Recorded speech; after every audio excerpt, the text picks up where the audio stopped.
The massive trade station Kepler-7 floated in the dark space between star systems. It was bigger than most cities, with docking bays that could hold 1,000 ships. Aliens from hundreds of different worlds came here to buy and sell goods. The station had been peaceful for over 50 years. Captain Hyunwoo stood on the bridge of his ship and looked at the station ahead. His ship was called the Defiant Thunder, and it was unlike anything the galaxy had ever seen. The ship was 15 kilometers long, covered in smooth metal that seemed to drink in starlight. Strange weapons lined its sides, and energy flowed through patterns that made no sense to alien technology. "Captain, the station is asking us to slow down," said So-min, his tactical officer. She was young but smart, and Hyunwoo trusted her judgment more than anyone else on the ship. "Their gravity wells can't stop us," Hyunwoo smiled. The alien technology that controlled most ships in this part of space was useless against human engineering. "Tell them we'll use our own systems. We don't want to break their equipment on our first visit." Tae-ho, the chief engineer, looked up from his console. "Captain, I'm reading hundreds of different ship types docked at the station. I've never seen so many alien designs in one place." "That's the point of a neutral trade station," Hyunwoo said. "Everyone is supposed to be safe here." The bridge crew watched as their ship moved toward the station. Even though the Defiant Thunder was massive, it moved like a dancer, smooth and controlled. Other ships near the station looked tiny next to it. Some alien vessels were only a few hundred meters long. Even the biggest ones looked like toys compared to the human ship. On the station, aliens stopped what they were doing to stare out the windows. They had never seen anything like the human ship. Its energy readings broke their sensors.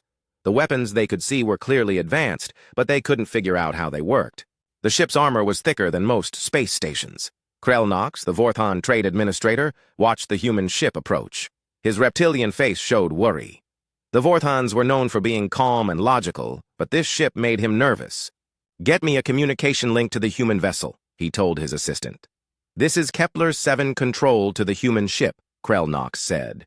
"We welcome you to our station. However, we must ask about your weapons. Our sensors show power levels that are concerning." Hyunwoo's voice came back clear and friendly. "This is Captain Hyunwoo of the Terran Federation ship Defiant Thunder. Our weapons are powered down and locked. We come in peace to trade and learn about your people." "The power levels don't look powered down," Krell-Nox muttered to himself. "To the human," he said. "Very well, Captain. Please proceed to Docking Bay 7. It's our largest bay." "Thank you, Control. We'll be careful not to damage your station." As the human ship moved toward the docking bay, alarms started going off in another part of the station. A group of Rakari pirates had surrounded a small refugee ship. The Rakari were known throughout the galaxy as brutal killers who took what they wanted and hurt anyone who got in their way. "Refugee vessel, prepare to be boarded," the pirate leader said over the radio. "You will pay our tax or face the consequences." The refugee ship held over 300 beings from a world that had been destroyed by war. They had nothing valuable, except their lives, and even those were at risk. The ship's captain, an old female named Nix Allah, knew they couldn't fight back. "Please," she said over the communication system, "we have nothing. We're just trying to find a new home." "Everyone has something," the pirate leader laughed. "Maybe we'll take some of your people to sell as workers. The Thrakari Empire always needs more slaves." On the Defiant Thunder's bridge, So-min picked up the pirate transmission. "Captain, there's a situation near the station. Pirates are threatening a refugee ship." Hyunwoo looked at the tactical display.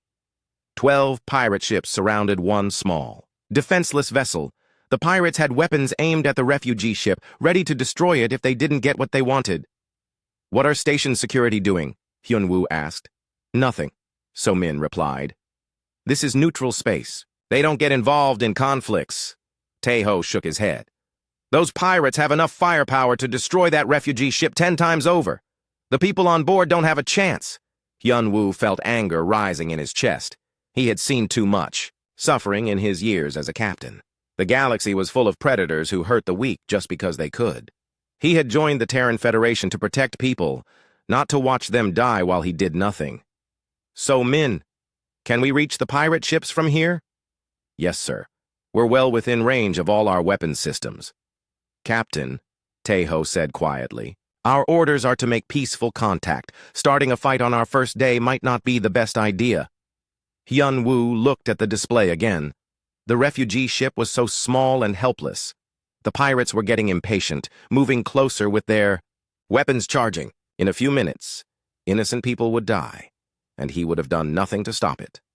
Our orders are to represent humanity, Hyun-woo said. And humanity doesn't watch while bullies hurt the innocent. He touched a control on his captain's chair. This is Captain Hyun-woo of the Terran Federation ship Defiant Thunder to all vessels threatening the refugee ship. You will move away immediately and leave these people alone. The pirate leader's laughter came over the radio. Human, this is none of your business. These refugees owe us payment for safe passage through our territory. You're not in your territory. This is neutral space. Space belongs to whoever is strong enough to take it. Your big ship doesn't scare us. We've dealt with newcomers before. Hyun-woo looked at So-min. She nodded, understanding what he was thinking. The pirates had made their choice. All pirate vessels, you have 10 seconds to move away from the refugee ship. Or what, human? Or you'll learn why humanity builds ships this big. The pirate leader cut the communication and ordered his ships to attack the refugee vessel. 12 ships opened fire at once, their weapons aimed at the helpless civilians. They never got the chance to fire. The Defiant Thunder moved faster than anything that size should be able to move. In one smooth motion, it positioned itself between the pirates and the refugees. A single beam of energy came from the human ship, so bright it lit up the dark space around the station. When the light faded, the 12 pirate ships were gone. Not destroyed, not damaged, gone. There was no debris, no wreckage, no sign they had ever existed. The space where they had been was completely empty. Every alien on the station stared in shock. Their sensors couldn't explain what had happened. The human weapon had simply erased the pirate ships from existence, leaving nothing behind. Refugee vessel, Hyun-woo said gently. You're safe now. Please proceed to the station for assistance. Thank you, Nixala whispered. Thank you so much. Ambassador Vextar, an insectoid diplomat from the Zephyrian Collective, watched from the station's observation deck. His compound eyes had seen the entire event. He knew that everything had just changed. Humanity had just announced itself to the galaxy in a way that no one could ignore. The human ship docked at the station without any problems. Captain Hyun-woo and his crew prepared to meet with alien diplomats and traders. They thought they were just making first contact with new species. They had no idea that their single act of protection would change the galaxy forever. 3 days after the human ship arrived at Kepler 7, the news had spread across the galaxy like wildfire. Every species with communication technology heard about what happened to the Rakari pirates. 12 warships had simply vanished when they threatened innocent refugees. No one could explain how the human weapon worked. On the planet Thrakar Prime, Supreme Hierarch Kethmol stood in his war room looking at reports from across his empire. The Thrakari had ruled through fear and strength for over 1,000 years. They were tall, powerful beings with thick skin and sharp claws. Their empire controlled hundreds of worlds through military might. Show me the recording again, Kethmol ordered his aide. The holographic display showed the space around Kepler 7. The aide replayed the moment when the human ship fired its weapon. The pirate fleet disappeared in a flash of light, leaving nothing behind. Our scientists have analyzed this data for 3 days, the aide said. They cannot understand how the weapon works. The energy readings don't match any known technology. Kethmol's claws scraped against the metal table. What do we know about these humans? Very little, Supreme Hierarch. They appeared from a region of space we thought was empty. Their ship is larger than our biggest dreadnoughts. Intelligence suggests they have more ships like this one. More? Kethmol's eyes narrowed. How many more? Unknown. But if they can build one ship like that, they can probably build others. Kethmol had built his empire by destroying anyone who might challenge Thrakari power. The humans were clearly a threat. Either they would serve the empire, or they would be destroyed. On the peaceful world of Delphios, the Council of Elders met in emergency session. The Delphic people were small, gentle beings who had never fought a war. They survived by being useful to stronger species and staying out of conflicts. Elder Mordun, the oldest member of the council, spoke in his quiet voice. The humans protected innocent refugees without asking for payment. This is unusual behavior for a powerful species. Maybe they want something, suggested another elder. No one helps others for free. Perhaps, Mordun said, but consider this. They could have ignored the pirates and avoided making enemies. Instead, they chose to help people they had never met before. The council was quiet as they thought about this. In their long history, they had never seen a powerful species protect the weak without demanding something in return. On Earth, President Minho sat in his office reading reports from Captain Hyunwoo. The mission to Kepler-7 was supposed to be simple: make contact with alien species and establish trade relationships. Instead, they had made a dramatic entrance that was causing reactions across the galaxy. Ambassador Ji Hai sat across from the president's desk. She had been chosen to handle diplomatic relations with alien species, but the situation was becoming more complicated than anyone had expected. Mr. President, we're receiving communication requests from dozens of alien species, she said. Some want to establish trade agreements. Others are asking for protection from pirates and raiders. Protection? Minho rubbed his temples. We sent one ship to make peaceful contact. Now they think we're some kind of galactic police force? Captain Hyunwoo's actions saved 300 innocent lives, Ji Hai replied. But it also showed the galaxy that we have technology they don't understand. Some species see us as potential protectors. Others see us as a threat. Intelligence Officer Du Yun entered the room carrying a tablet full of intercepted alien communications. Mr. President, you need to see this. We've been monitoring transmissions across the galaxy. The reactions to our ship are significant. He showed them a map of known space. Different colored dots marked various species and their reactions to the human intervention. Green dots are species asking for help or protection, Du Yun explained. Yellow dots are neutral but interested in trade. Red dots are species that see us as a threat. Minho studied the map. There were a lot of red dots, especially in regions controlled by large military empires. The Thrakari Empire has started moving military ships toward our territory, Du Yun continued. They're not attacking yet, but they're definitely preparing for something. What about the species asking for help? Ji Hai asked. Mostly smaller worlds being threatened by pirates or aggressive neighbors. Some are offering trade agreements or valuable resources in exchange for protection. Minho stood up and walked to the window. Outside, he could see the construction yards where more Titan-class ships were being built. The human government had started the project years ago, hoping to explore the galaxy and make contact with other intelligent species. They never expected to become involved in galactic politics so quickly. Back on Kepler-7, Captain Hyunwoo met with various alien representatives. The station's conference room was filled with beings from different worlds, some humanoid, others completely alien in appearance. Krell Knox, the Vorthan administrator, spoke first. Captain Hyunwoo, your actions 3 days ago have created complications. Many species are demanding to know more about human technology and intentions. Our intentions are peaceful, Hyunwoo replied.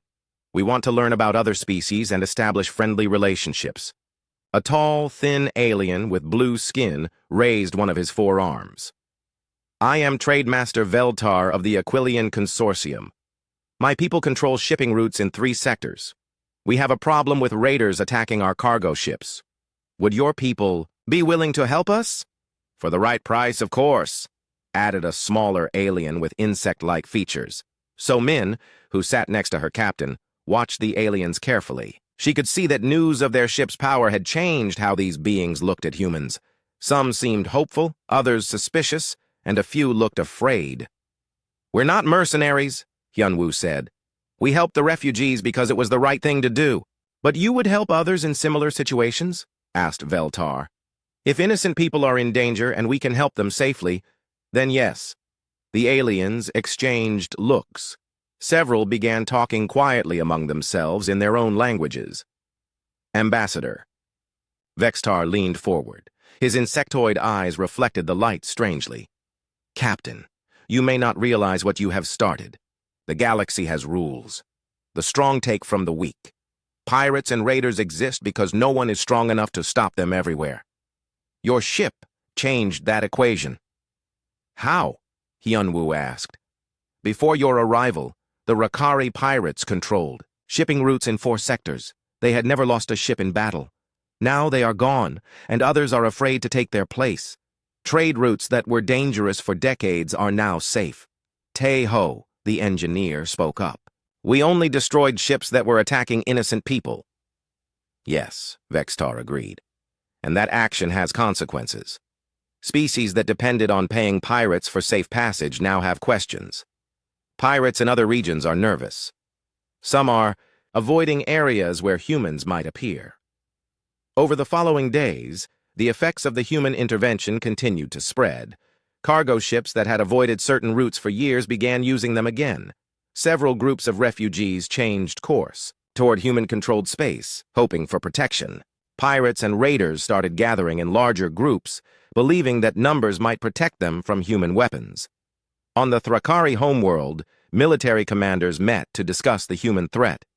General Kothvar, leader of the Thrakari fleet, studied intelligence reports about the human ship. Our spies on Kepler-7 say the human ship uses unknown energy sources, he reported. The hull appears to be made from materials we cannot identify. Their weapon systems don't match any known technology. Can we defeat them? Asked Kethmol. Unknown Supreme Hierarch. We would need to fight them to learn their weaknesses. But if they have more ships like the one at Kepler-7, then we must strike before they build more ships, Kethmol decided. Send orders to our border fleets. Prepare for war. The decision was made in secret, but human intelligence networks picked up increased Thrakari military activity. Doyun reported the movements to Earth, and President Minho realized that their peaceful first contact mission had accidentally started a chain of events that might lead to war. Meanwhile, on a small world called Refuge, Elder Noxlan received a message from other survivors of destroyed planets. Word had spread among refugee populations that humans had protected one group of homeless people. Hope was spreading among the displaced and desperate. Perhaps, Elder Noxalan said to his council, we have finally found someone who will help us instead of using us. But he also knew that hope could be dangerous. If the humans couldn't or wouldn't help all the refugees seeking protection, disappointment might turn to anger. And angry, desperate people sometimes made poor decisions. The galaxy was changing. One act of protection had started a cascade of reactions that no one could control. Some species prepared for war, others prepared for peace. Many just waited to see what the humans would do next. Captain Hyun-woo had wanted to save innocent lives. He had succeeded, but the consequences of his choice were spreading across the galaxy like ripples in a pond. And like ripples, no one knew where they would stop or what they would change when they did. 2 weeks after the incident at Kepler-7, Ambassador Ji-hai found herself in a situation she never expected. She stood in a hidden meeting room on a small moon in the Outer Rim, surrounded by representatives from dozens of alien species. They had come in secret, afraid of being seen by the larger galactic powers. Ambassador Ji-hai, said Elder Morden, the ancient crystalline being. His body looked like living glass, and when he spoke, lights flickered inside him. Our species have been waiting for someone like your people for a very long time. Ji-hai looked around the room. She saw beings she had never imagined. Some that looked like walking plants, others that seemed to be made of energy, and many that were completely unique. What they all had in common was fear and hope in equal measure. What exactly are you asking from humanity? She said carefully. Flight leader Kixara stepped forward. She was an avian being with beautiful feathers and sharp eyes. My people have been slaves to the Thrakari Empire for 300 years. We were forced to give up our flying ships and work in their mines. When we heard that humans destroyed an entire pirate fleet to save refugees, we dared to hope again. We're not asking you to fight our wars, added another alien, whose name was Zephyron. His people looked like walking trees. We just want the chance to be free. If the Thrakari knew that someone powerful might protect us, maybe they would think twice before hurting us. Ji-hai felt the weight of their expectations. These beings represented billions of lives across dozens of worlds. They were looking to humanity for salvation, but she wasn't sure humans were ready for that responsibility. Back on the Defiant Thunder, Captain Hyun-woo was dealing with his own problems. Xenobiologist Sung Ho had been studying the refugees they had saved, and his reports were troubling. "Captain," Sung Ho said as they walked through the ship's science section, "these people have been running for almost 2 years. They've seen their entire world destroyed by war. The psychological damage is severe. Are they getting better?" Hyunwoo asked. "Some are, but they keep asking the same question. Will you protect other refugees like us? They feel guilty for being saved when so many others are still in danger." Hyunwoo stopped walking. Through a window, he could see some of the refugees working in the ship's gardens. They had volunteered to help grow food, saying they wanted to earn their keep. Many of them still woke up screaming from nightmares. "How many other refugee groups are out there?" he asked. "According to the galactic databases, hundreds, maybe thousands. Wars, natural disasters, and aggressive species have displaced millions of beings across the galaxy." Military strategist Na Young joined them in the corridor. She had been analyzing threat reports from across known space. "Captain, we have a bigger problem. Thrakari fleet movements suggest they're planning something. Intelligence thinks they might attack a human colony to test our defenses." "Which colony?" "New Sol would be the most likely target. It's our newest settlement and has the smallest defense fleet." Hyunwoo felt anger building in his chest. The Thrakari wanted to hurt innocent humans just to see how humans would respond. It was the same kind of bullying he had seen with the pirates, just on a larger scale. How long before they could reach New Sol? 3 days, if they used their fastest ships. On the Thrakari command ship Destroyer of Worlds, General Kothvar reviewed the attack plan with his officers. The ship was massive, but it looked small, and crude compared to the human vessel they had seen in the recordings. "Our goal is simple," Kothvar told his commanders. "We attack the human colony, destroy some of their ships, and withdraw before their big ship can respond. This will show the galaxy that humans can be hurt." "What if their colony ship has the same weapons as the one at Kepler 7? Asked one of his officers. "Intelligence says it doesn't. The human colonies only have normal defense ships. Their big ships seem to be rare." Kothvar was confident in his plan. The Thrakari had been fighting wars for centuries. Humans were newcomers who had gotten lucky once. It was time to put them in their place. On the hidden moon base, the secret alliance was growing stronger. Na Young had arrived to help plan defensive strategies, while other humans worked to understand the different alien species and their capabilities. "The crystalline beings can process information faster than our best computers," Na Young explained to Ji-Hai. "The avians have ships that can scout dangerous areas without being detected. The Aquatic Federation controls water-rich worlds that could supply our fleets." "What do they want in return?" Ji-Hai asked. "Just protection from aggressive species. They're not asking us to conquer anyone or take territory. They want the right to exist without fear." Elder Mordoon's lights pulsed slowly as he spoke. "Ambassador, our species have tried to resist the Thrakari and others like them for generations. We always fail because we fight alone. But if we work together, with humans providing the military strength we lack, you think we could actually change how the galaxy works?" Ji-Hai asked. "It's already changing," said Kixara. "Pirates are avoiding trade routes where humans might appear. The Thrakari are moving their fleets, which means they're worried. For the first time in centuries, the bullies are afraid." But the changes were creating new problems. On the planet, Vex Prime, the Galactic Federation was meeting in emergency session. Council Prime Zikna, a tall being with tentacles instead of arms, addressed the assembly. "The human intervention at Kepler 7 has destabilized the balance of power," Zikna announced. "Species that have followed galactic law for centuries are now forming unauthorized alliances. Trade routes are changing without proper approval. This cannot continue." "What do you suggest?" asked Representative Philnox. "We must formally censure humanity for their actions. They cannot be allowed to interfere in galactic affairs without consequences."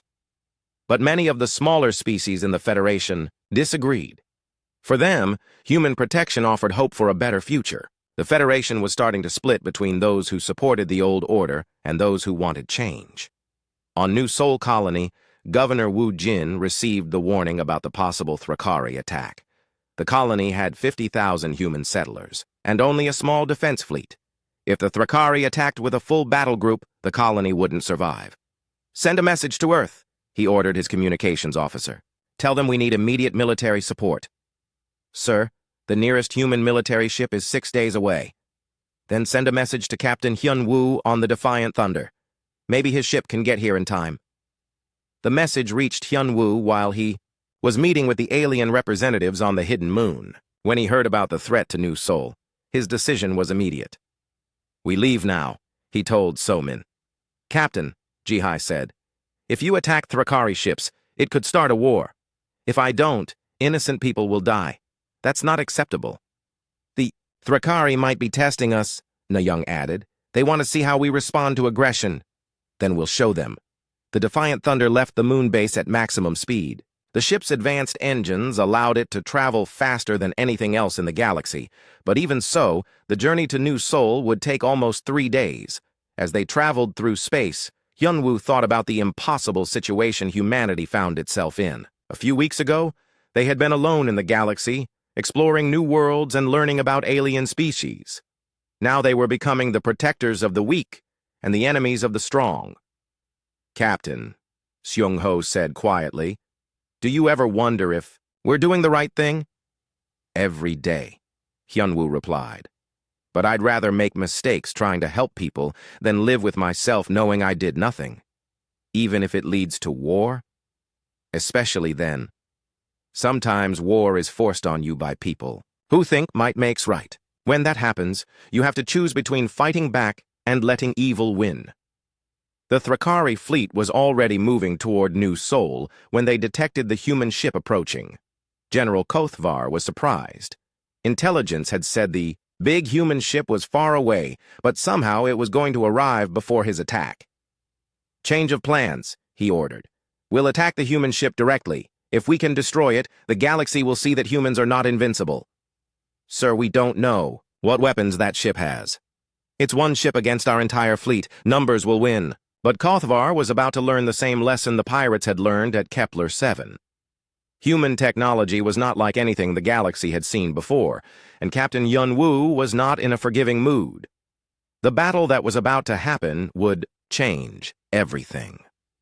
The galaxy was watching, and both sides knew that the outcome would determine whether humans were really as powerful as they seemed, or if the old order would continue to rule through fear and violence. 1 month after first contact at Kepler 7, President Min-ho sat in the emergency cabinet room on Earth.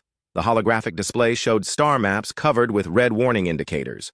Reports were coming in from across the galaxy about conflicts, refugee movements, and military buildups. What had started as a peaceful first contact mission had turned into a galactic crisis. Mr. President, said Defense Secretary Cho Won, we have 47 requests for military assistance. 12 colony worlds reporting increased pirate activity, and 3 different species offering to become our protectorates. Min-ho rubbed his tired eyes. The human government had never planned for this kind of responsibility. They had built the Titan-class ships to explore space and defend Earth, not to become the galaxy's police force. What's our current military capacity? He asked. We have 3 Titan-class ships operational, the Defiant Thunder with Captain Hyun-woo, the Righteous Dawn with Captain Jae-sung, and the Steel Resolve with Captain Young-soo. 2 more ships are under construction but won't be ready for months. 3 ships to protect dozens of worlds and billions of aliens, Min-ho said quietly. How did we get into this situation? Intelligence Director Ha-jin entered the room carrying urgent reports. Mr. President, we've intercepted Thrakari communications. They're not just planning to attack New Seoul anymore. They're organizing a coalition of aggressive species to attack human space on multiple fronts. How many ships are we talking about? Conservative estimate, over 2,000 combat vessels from 6 different military powers. The room fell silent. Even the mighty Titan-class ships couldn't fight odds like that. On the Defiant Thunder, which was racing toward New Seoul, the crew was dealing with their own crisis. Dr. Yoon-ji, the ship's psychologist, had discovered something disturbing about the advanced weapons systems. Captain, she said as she met with Hyun-woo in his private office, I've been studying the medical reports from the crew who operated the main weapon at Kepler 7. The results are troubling. What kind of troubling? The energy required to power our most advanced weapons doesn't just come from the ship's reactors, it draws life energy from the crew. The people who fired the weapon aged several months in a few seconds. Hyunwoo felt cold. How many months? 3 to 6 months per shot, depending on the weapon's power level. If we use the main cannon repeatedly, the crew could age years in a single battle. Does the crew know? Some suspect. Taeho noticed that his hair had more gray after Kepler-7. Others report feeling more tired than they should. But most don't realize what's happening. Hyunwoo stared out the window at the stars rushing past. Every time they used their most powerful weapons to save lives, it cost the lives of his own crew. The choice between protecting innocents and preserving his people was more complex than he had realized. How long can we keep fighting before the effects become permanent? Unknown. The technology is too new for long-term studies. But, Captain, there's something else. I think this is why the original designers of this technology disappeared. They may have aged themselves to death protecting others. On New Seoul, Governor Woo Jin watched the Thrakari fleet approach on long-range sensors. 24 heavily armed warships were heading straight for his colony. The human defense fleet had only 4 ships, and none of them were designed for major combat. "Sir," his aide said nervously, "should we begin evacuation procedures?" "Where? Would 50,000 people go? We don't have enough transport ships, and the Thrakari would just hunt them down." "The colonists are asking if they should fight." Woo Jin looked out at the settlement spread across New Seoul's surface. Families had come here to build new lives, to raise children in peace. Now they were about to become casualties in a war they never wanted. "Tell them to prepare shelters, but not to give up hope. Captain Hyunwoo is coming." "Sir, even his ship can't fight 24 enemy vessels alone. Maybe not. But I've seen what that ship can do. If anyone can save us, it's him." In the hidden Moon Base, the secret alliance was growing desperate. News of the Thrakari attack had spread, and many species were preparing for the worst. "If the humans lose at New Seoul, we're all doomed," said Kixara. "The Thrakari will use their victory to show the galaxy that humans can be defeated." Elder Mordun's crystalline body pulsed with worry. "Our people are already being rounded. Up on Thrakari worlds, they suspect we've been meeting with humans." "We have to do something," Jihai said. "We can't just wait and hope Captain Hyunwoo wins." "What can we do?" asked Zephyron. "Our ships are no match for Thrakari warships." Na-young had been studying tactical reports all night. "Maybe we don't need to match them ship for ship. What if we could give Captain Hyunwoo an advantage?" "How?" "Information. The crystalline beings can process data faster than anyone. The avians have scouts throughout Thrakari space. If we can tell Captain Hyunwoo exactly where every enemy ship is and what weapons they carry, he might be able to win." Elder Morden considered this. "It would require us to reveal our alliance to the Thrakari. There would be consequences." "There are already consequences," Kixara said firmly. "If we don't act now, we may not get another chance." The Alliance quickly organized their best intelligence networks. Crystalline computers analyzed Thrakari fleet movements. Avian scouts reported ship positions. Aquatic Federation listening posts intercepted enemy communications. Within hours, they had detailed information about the approaching Thrakari fleet. General Kothvar was confident as his ships approached New Seoul. His intelligence reports said the human colony was lightly defended, and even if the big human ship arrived, it would be outnumbered 24 to 1. "All ships, prepare for attack," he broadcast to his fleet. "We'll destroy the human defense ships first, then bombard the colony until they surrender. The galaxy needs to see that humans bleed just like everyone else." But as they approached the colony, his sensors detected something unexpected. A massive energy signature was moving toward them at incredible speed. "Sir, the human Titan-class ship is approaching faster than our calculations predicted." "How much faster?" "It will arrive in 30 minutes, not the 3 hours we expected." Kothvar frowned. "That's impossible. No ship can travel that fast." "Sir, we're receiving a transmission from the human ship." "Put it through." Captain Hyunwoo's voice came through clearly. "Thrakari fleet, this is Captain Hyunwoo of the Terran Federation ship Defiant Thunder. You are approaching a peaceful human colony with obvious hostile intent. Turn around and leave immediately." Kothvar laughed. "Human captain, you are outnumbered. 24 to 1. Surrender now, and we may allow your colonists to live as slaves." "I don't think you understand the situation." Hyun-woo replied calmly. You're not just fighting me. You're fighting everyone who believes that the strong should protect the weak instead of preying on them. What does that mean? Instead of answering, Hyun-woo opened a new communication channel. Suddenly, voices from dozens of different species filled the Thrakari communications system. Thrakari Fleet. This is Flight Leader Kixara of the Free Avian Coalition.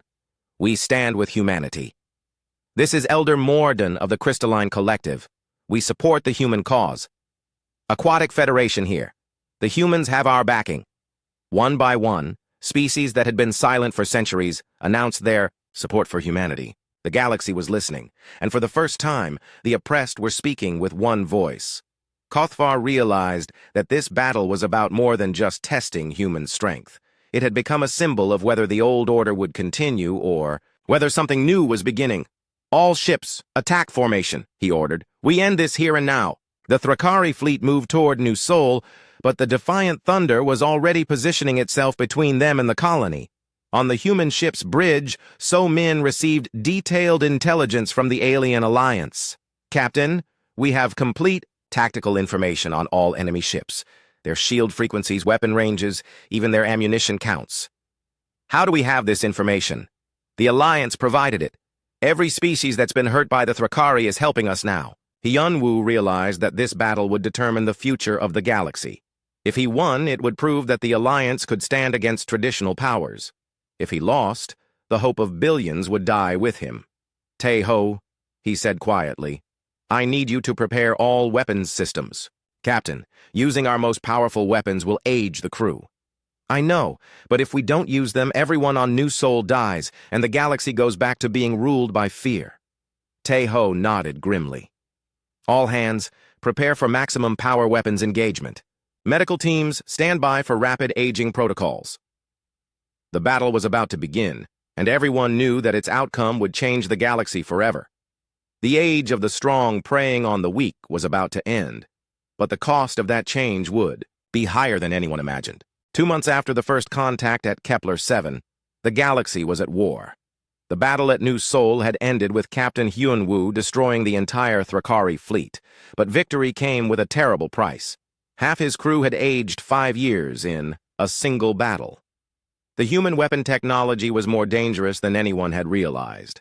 Admiral Woo Jin stood on the bridge of the Righteous Dawn, watching enemy fleets gather across dozens of star systems. The Thrakari Empire had convinced 6 other aggressive species to join them in a massive attack on human space. Over 3,000 enemy ships were moving toward human colonies. Admiral, said Commander Young-soo, we have confirmed reports of Thrakari coalition forces attacking Sanctuary World and Haven Colony simultaneously. They're trying to spread our forces too thin. Woo Jin looked at the tactical display. Red markers showed enemy fleets throughout the galaxy. There were simply too many targets for the 3 human Titan-class ships to protect. What's the status of Captain Hyun-woo and the Defiant Thunder? Still at New Sol. The crew is recovering from the aging effects of the last battle. Dr. Yoon-ji reports that some crew members are showing signs of accelerated aging beyond what the weapons should cause. How much beyond? Some have aged 10 years instead of 5. The technology seems to be getting more dangerous with each use. On the Defiant Thunder, Tae-ho worked desperately in the engineering section. His hair had turned completely gray after the New Sol battle, and his hands shook as he studied the weapon systems. Captain, he said when Hyun-woo found him, I've discovered something terrible about our technology. It's not just taking life energy from the crew, it's taking it from everyone on the ship. What do you mean? The refugees we rescued, the alien observers, even the ship's cats are aging faster than they should. The technology doesn't distinguish between human and non-human life. It takes what it needs from whatever is available. Hyun-woo felt sick. How long do we have before the effects become permanent? Unknown. But Captain, I found something else in the ship's database. This technology isn't originally human. What? The designs came from an ancient species called the Guardians. They built these weapons to protect the galaxy from a terrible threat, but using them destroyed them. Every Guardian died of old age within a few years. Why didn't anyone tell us this? The information was classified at the highest levels. I think our government hoped we could find a way to use the technology safely. Meanwhile, across the galaxy, The war was spreading. On Sanctuary World, Commander Sujin led the evacuation of 50,000 refugees as enemy ships bombarded the planet from orbit. "All transport ships, maintain formation," she broadcast as explosions lit up the sky around them. "We need to get these people to safety." But there was nowhere safe to go. Every human colony was under attack, and the Titan-class ships couldn't be everywhere at once. War Master Krellthax of the Saurian Dominion coordinated the multi-species attack from his flagship. Unlike the Thrakari, who fought with brute force, the Saurians were clever tacticians. "The humans have only 3 of their superships," he told his fellow commanders. "If we attack enough targets simultaneously, they cannot protect them all. We will force them to choose which colonies to save and which to abandon." "What if they use their planet-killer weapons again?" asked a Thrakari general. "Intelligence suggests there is a cost to using those weapons. The more they use them, the weaker they become. We just need to force them to use the weapons enough times." The strategy was working. Reports came in from across human space of colonies under attack. The Steel Resolve fought desperately to protect Mining Station Alpha, but couldn't prevent the destruction of the research facility on Kepler 9. The Righteous Dawn saved Haven Colony, but arrived too late to help the farming settlement on New Terra. On the hidden moon base, the Alien Alliance watched the war with growing horror. Mediator Felnara, representing one of the few remaining neutral species, had arrived to try to broker peace. "This war will destroy the galaxy," she told Jihai. "Already 7 star systems have become uninhabitable. Billions of beings have fled their homes. This cannot continue. Tell that to the Thrakari and their allies," Jihai replied. "We didn't start this war, but you could end it. Withdraw your ships, stop protecting the smaller species, and return to your own territory. The Coalition will accept peace if you agree to non-interference." Elder Morden's crystalline body flickered with anger. "You're asking them to abandon us, to let the strong prey on the weak again." "I'm asking them to prevent the complete destruction of galactic civilization." "Some things are worth fighting for," said Kixara, "even if the cost is high." The debate was interrupted by urgent news from Earth. President Minho was addressing the galaxy directly, broadcasting from the emergency government bunkers. "Citizens of the galaxy," he began, "humanity finds itself at war not by choice, but because we refuse to watch innocent beings suffer when we have the power to help them. We know the cost of our weapons. We know that every battle ages our crews and brings us closer to the fate of the ancient guardians who built this technology." The broadcast was watched by billions of beings across hundreds of worlds. But we also know that some things are worth any price. The right of peaceful beings to live without fear. The principle that strength should protect the weak, not exploit them. These values are worth fighting for, even if it costs us everything. Therefore, I am authorizing the use of our most powerful weapons, regardless of the consequences to our crews. We will not abandon our allies. We will not surrender to bullies. And we will not let evil win because good people were afraid to act. The broadcast ended, and across the galaxy, people made their choices. Some species declared neutrality and pulled back from the conflict. Others, inspired by human sacrifice, joined the alliance openly for the first time. On the crystalline homeworld, an ancient enemy that had been sleeping for centuries began to wake up. The planet-destroying weapon that the Thrakari had secretly built was almost ready to fire. If it succeeded, the crystalline species would be extinct, and humanity would lose their most valuable allies. "Captain," So Min said urgently, as the Defiant Thunder received the distress call. "The crystallines are reporting a massive weapon aimed at their homeworld. If we don't stop it, 30 billion innocent beings will die." Hyunwoo looked at his crew. Many of them already showed signs of premature aging from previous battles. Taeho looked like an old man even though he was only 35. Several crew members had requested transfers because they were afraid of aging to death. "Sir," Taeho said quietly, "stopping a planet-killer weapon would require our most powerful systems. The energy cost would be enormous." "How enormous?" "Best case scenario, everyone on this ship ages 10 years instantly. Worst case, some of us might not survive the energy drain." The bridge was silent as everyone considered the choice. "Save 30 billion innocent aliens and possibly die in the process. or let them perish to preserve their own lives. "Captain," said one of the younger crew members, "my grandmother always told me that a life spent helping others is a life well lived, no matter how short it is." "I agree," said another. "We didn't join the Terran Federation to be safe. We joined to explore the galaxy and help people." One by one, the crew voiced their support for the mission. They knew the risks, but they also knew they couldn't live with themselves if they let 30 billion innocents die. "All hands," Hyun-woo announced over the ship's communication system. "This is your captain. We have received a distress call from the crystalline homeworld. Helping them will require us to use our most dangerous weapons. The energy cost may age us all significantly, and some of us may not survive." He paused, giving his words time to sink in. "Anyone who wants to transfer to an escape pod and sit this battle out can do so with no shame. But for those who stay, we're about to prove that humanity's greatest strength isn't our technology. It's our willingness to sacrifice for others." Not a single crew member left their post. The Defiant Thunder set course for the crystalline homeworld at maximum speed. Behind them, the Righteous Dawn and Steel Resolve also moved toward critical battles. Across the galaxy, the largest space war in galactic history was reaching its climax. The ancient Guardian technology was about to be used at its full power for the first time in millions of years. The cost would be higher than anyone could imagine, but the alternative was to let evil triumph through fear. Captain Hyun-woo looked at the stars ahead and made peace with his choice.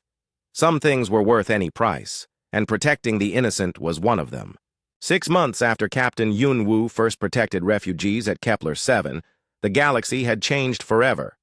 The Great War was over, but its effects would last for generations. On the bridge of the Defiant Thunder, So-min stood where her captain used to stand, looking out at a sight that would have been impossible before humans arrived. A mixed fleet of ships from dozens of species patrolled the space around Earth. Human vessels flew alongside crystalline computational ships, avian scouts, and even reformed Thrakari cruisers. The galaxy had learned to work together, but the price of that lesson had been enormous. "Captain So-min," said the communications officer, "we're receiving a distress call from the edge of the galaxy. Unknown species requesting assistance." So-min smiled sadly. The title of captain still felt strange, but she had earned it through sacrifice and loss. "Set course for the signal. Let's go see who needs help today." The story of how the galaxy had changed began 3 months earlier, during the final battle at the crystalline homeworld, when Captain Hyun-woo ordered the Defiant Thunder to use its most powerful weapons to stop the planet-killer device. The energy drain had been more severe than anyone expected. Tae-ho had made a crucial discovery in those final moments. The ancient Guardian technology wasn't designed to be used by a single species. It required life energy from multiple types of beings working together. When humans tried to use it alone, the cost was deadly. But when different species combined their life forces, "Captain Hyun-woo," Tae-ho had said urgently as the ship approached the massive weapon threatening the crystalline world, "I've figured out why the Guardians died. They tried to use this technology alone, just like we've been doing." "What's the alternative?" "We need volunteers from other species. The crystallines on board, the avian observers, even the refugees we saved. If they're willing to share the energy cost, we can save their world without killing ourselves." The idea was unprecedented. No species had ever shared their life energy with another. But as the planet-killer weapon charged up to destroy 30 billion innocent lives, there was no time for doubt. Elder Mordun, who had been aboard the ship, as an observer, stepped forward without hesitation. "I offer my life force to this effort." Kix Ara, who had been coordinating intelligence from the avian fleet, nodded firmly. "My people stand with humanity." One by one, aliens throughout the ship volunteered to link their life energy with the human crew. Crystalline beings, avian warriors, even some of the refugees they had saved, all willing to risk their lives to save others. When the Defiant Thunder fired its ultimate weapon, something unprecedented happened. Instead of aging the crew decades and seconds, the shared energy burden was distributed among dozens of species. Everyone aged a few months, but no one died. The planet-killer weapon was not just destroyed, it was completely erased from existence. along with the entire Thrakari fleet that had been protecting it.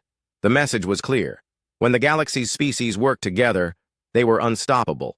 That discovery had changed everything. In the weeks that followed, the other human ships learned to share their energy burden with alien crews. The reformed coalition found that their traditional weapons were useless against ships crewed by multiple species working in harmony. War Master Krelthax had been the first enemy commander to understand what was happening. During the final battle, at Thrakari Prime, he watched human and alien crews working together to defend the very people they had been attacking. "This isn't just a war anymore," he told his officers as they watched mixed-species fleets save Thrakari civilians from their own government's planet-destroying weapons. "This is evolution. The galaxy is becoming something new." The war had ended not with conquest, but with transformation. The aggressive empires found that their own people were beginning to question why they fought. When humans offered protection without demanding submission, when aliens worked together as equals, the old system of strong preying on weak simply stopped making sense. Supreme Hierarch Kethamol had been the last to accept the new reality. Surrounded in his throne room by his own people demanding change, he finally understood that the galaxy would never go back to the old ways. "You want to join them?" he asked his generals. "Supreme Hierarch," General Kothvar said quietly. "We've been fighting for 1,000 years, and what do we have to show for it? Fear, hatred, and endless war. These humans offer something different. Cooperation, protection for the weak, hope for a better future. And you believe them? I've seen their crews age years in minutes to save people they've never met. I've watched them share their technology with former enemies. They practice what they preach. The Thrakari Empire had dissolved peacefully, replaced by a democratic confederation that worked with the Galactic Alliance. Similar changes had swept across dozens of worlds as people realized they had alternatives to oppression. Now, 6 months later, Captain So-Min commanded a ship that represented everything Captain Hyunwoo had dreamed of. The bridge crew included humans, crystallines, avians, and former Thrakari officers. In the ship's gardens, refugees from destroyed worlds worked alongside their former enemies to grow food for everyone. But the most important change was in a medical bay deep within the ship. Captain Hyunwoo lay in a stasis pod, his body slowly healing from the energy drain of the final battle. Taeho, now an old man at 40, worked tirelessly to find a way to reverse the aging effects. "Any progress?" So-Min asked as she visited the medical bay. "Some," Taeho replied. "The combined life force technique seems to be healing him slowly, but it's taking time." "Will he recover?" "I think so. The shared energy from multiple species is more powerful than we realized. It doesn't just prevent aging, it can reverse it." Dr. Yunji looked up from her medical scanners. "We're seeing similar healing effects in crew members throughout the fleet. The technology that nearly killed us is now making us stronger." On Earth, President Minho addressed the new Galactic Council. The old Federation had been replaced by an organization based on protection and cooperation rather than control and exploitation. Representatives from hundreds of species worked together in a massive space station orbiting Earth. 6 months ago, Minho said, one human captain made a split-second decision to protect innocent refugees. That single act of compassion has transformed our galaxy. In the audience, Ambassador Ji-Hai sat next to Elder Mordoon and Flight Leader Kiksara. The alliance that had formed in secret was now the foundation of galactic government. "We've learned that our greatest strength comes not from our technology, but from our willingness to work together," Minho continued. "Human ships are powerful, but they're strongest when crewed by beings from many worlds. Alien species have capabilities we lack, but together we can achieve things none of us could manage alone." The new galactic civilization was far from perfect. There were still conflicts, still species that preferred isolation, still problems that seemed impossible to solve. But for the first time in galactic history, the strong were protecting the weak instead of exploiting them. On the edge of known space, the Defiant Thunder responded to the distress call So-Min had received. They found a small fleet of ships from a species that had never been contacted before. Their world was dying, and they were looking for a new home. "Unknown vessels," So-Min broadcast. "This is Captain So-Min of the Galactic Alliance ship Defiant Thunder. We received your distress call. How can we help? The response came in a language the ship's computers had never heard before, but the universal translators quickly adapted. We are the Nexari. Our star is dying, and we seek refuge. We have no weapons, no wealth to offer. We only ask for the chance to live. You don't need to offer us anything, So-Min replied. The galaxy has learned that helping others is its own reward. We'll escort you to worlds where you can make new homes. As the combined fleet set course for Alliance space, So-Min thought about how much had changed. The galaxy that Captain Hyunwoo had entered 6 months ago was ruled by fear and violence. The galaxy they were building was based on hope and cooperation. In the medical bay, Hyunwoo's eyes slowly opened. The stasis pod's medical systems indicated that his body had finally healed from the energy drain. Tae-ho was the first to notice. "Captain, you're awake." Hyunwoo sat up slowly, feeling stronger than he had in months. "How long was I out?" 3 months. "Captain, you should see what's happened. The galaxy. It's everything we hoped it could be." Through the medical bay's window, Hyunwoo could see the mixed fleet escorting the Nexari refugees to safety. Human ships flew alongside vessels from dozens of other species, all working together to help people they had never met before.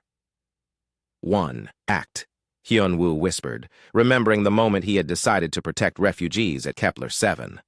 One act really did have endless repercussions. "Yes, sir," Tae-ho smiled. "But good repercussions, the best kind." Later, as Hyunwoo stood on the bridge again, So-Min offered to return command to him. He shook his head. "You've done an excellent job as captain. The ship is yours now. I think I'd like to try being an explorer again. There's a whole galaxy out there full of species that need help and worlds that need protection. And if you find another group of pirates threatening innocent people," Hyunwoo smiled, "then we'll show them that the galaxy has changed, that the strong exist to protect the weak, not